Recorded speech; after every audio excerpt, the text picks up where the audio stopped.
I want to jump back to baseball. Yeah. How did you set yourself up to get into baseball? Was it just something you really enjoyed and you decided to go down that route, or and then transition from that to finance? For sure. Yeah, 3 different walks of life. This is Yeah. sports, finance, and art, like Yeah. very, very separate things. Baseball, I just loved growing up. I played every sport growing up. I played soccer, hockey, and baseball, all at a decent level. Baseball was just my passion. It wasn't necessarily like my dad always jokes that like I was probably better in soccer and hockey growing up, and my size isn't the most ideal for baseball, especially in like 10, 15 years ago. There wasn't many smaller guys, and I was a pitcher. So definitely on the pitching mound, there's not many small pitchers, and I'm not that small, but in the baseball world, I am. Right. Yeah, And pitchers are generally pitchers are huge; tall. they're big, right? Yeah. You got to get closer to the plate. Your drive, your torque, everything comes from your size.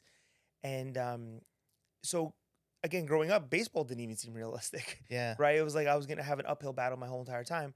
But I had this idea where I was like, I want to play Division 1 baseball. It was like the highest level underneath the major leagues, and I was like, how can I get there? No one was recruiting me. I'm in Mhm. Toronto. Mhm. I played for some of the top teams in Canada. I was still, a very well, rounded player in Canada, but no one's coming to recruit me. Yeah. Right. No one's like calling me, hey, like we want this kid. If I want to go play down south and I'm here in Toronto, there's a lot of good players in between me and down south or wherever Right. it is I was gonna go.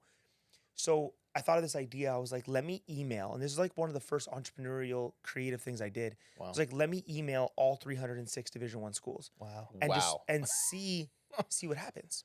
So I made like this is over 10 years ago. I was like, this is 14 years ago. Let me make my own website. Let me make this email campaign. All this stuff like who was even thinking of it? I don't even know how I thought of it. Honestly, I don't. Looking back, I was like, why did I do this?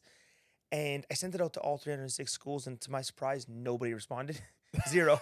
I Okay. got a couple like people said like, please take us off your mailing list. No. I was like, oh God. I'm like, I don't know what to do. So then I said, well, this is like the first time creativity and like entrepreneurship really played a role in my life, where I was like, well, instead of like just doing this broad thing, like I want to go to any school, I'm like, I only need one. So I narrowed it down to like 50 schools, and I got like extremely granular in the approach. And I was like, well, what from these schools do I like? Like Mhm. if a coach did read this, they need to know that I'm like obsessed with this school and I Right. know everything about it. And that's what I did. I narrowed down to 50, and like 4 or 5 responded, which was just amazing. Because again, I only needed one to get Yeah. that snowball going. And from there, I went down to a couple camps and tryouts and stuff like that. And I was in Valdosta, Georgia, and a coach walks by and he's like, "Hey, son, I recognize you from somewhere." Son. And I'm like, "Yeah," hey, with a very southern accent. Oh, for sure. Yeah. Good to hear. And he goes, I'm like, "I recognize you." And I go, "You're the coach of Alabama State University." I go, "I sent you 22 emails over the last 6 months." He's like, "Yes, you're very resilient." And I'm like, "Thank you." So, and then 2 weeks later, I was in Montgomery, Alabama on a baseball scholarship. So then Wow. I went down, Wow. and then I played it in Alabama for about 4 years. And I went back to coach for a semester. And then, but in baseball was great. I ended up, from that, I ended up I was a pitcher of the year. I was an all conference pitcher. I was a starter. So it was a great experience. And then I got a little bit injured. I didn't really have many opportunities outside of baseball after that. And I had a couple opportunities to play overseas in Europe and all around. And I had a couple friends that went to Australia, to Austria, to Italy to play. And I was like, Mhm.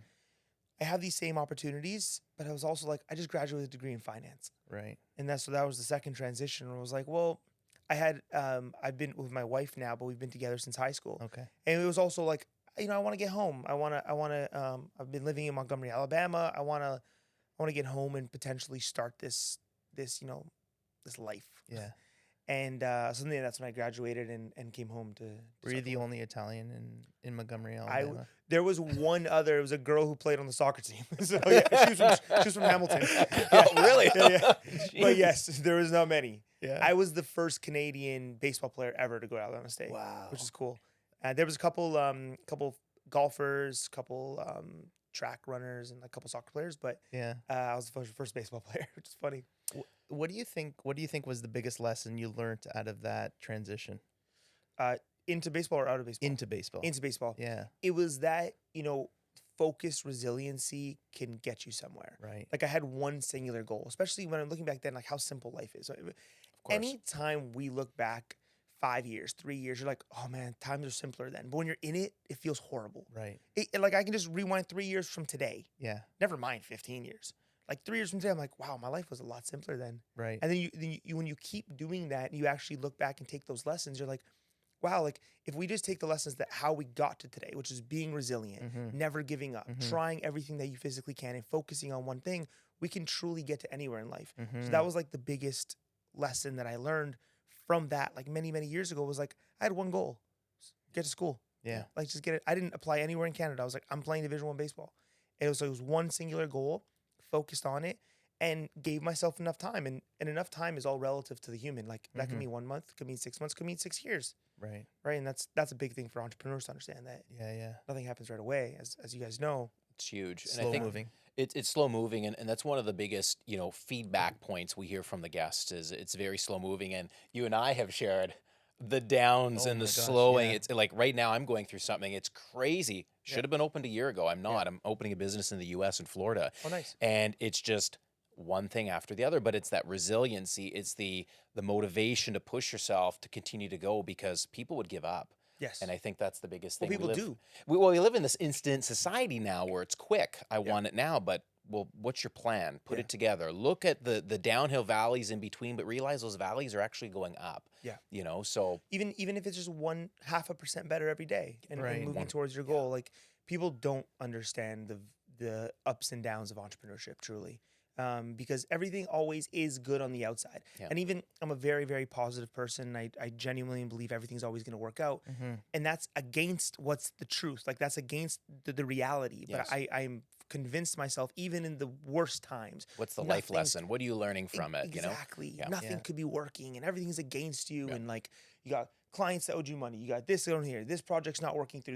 And you're like, wait, how am I going to get through the next month? Whatever it may Right. be. You're like, well, no, the vision's bigger than this. Yeah. Like, I know it's not right now. This isn't what it's about. It's about 2 months, 2 years, 6 years. Like Mhm. there's got to be a little bit of a vision. That's where, and people do give up. Like Yeah. it's not easy, right? It's not Well, for One of the things that I've been doing lately is every time I get frustrated in business, or every time I get frustrated to a point where I'm just like, why am I doing this? Mhm. I try to recalibrate myself, look back to where I was, to where I am, and try to enjoy the moments and realize, why did I end up doing this to begin with? yes. Was for my happiness, for my personal happiness. If you don't realize your personal happiness and why you did it, that's when people give up. For sure.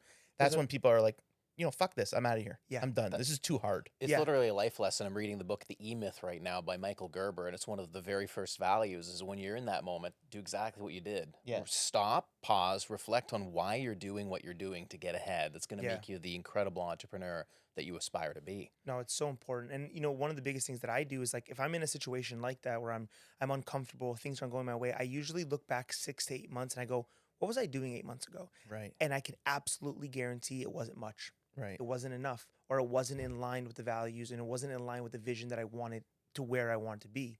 That always happens to me. I'm like, if stuff's on the uptick and I'm like crushing it and running around, everything's going work.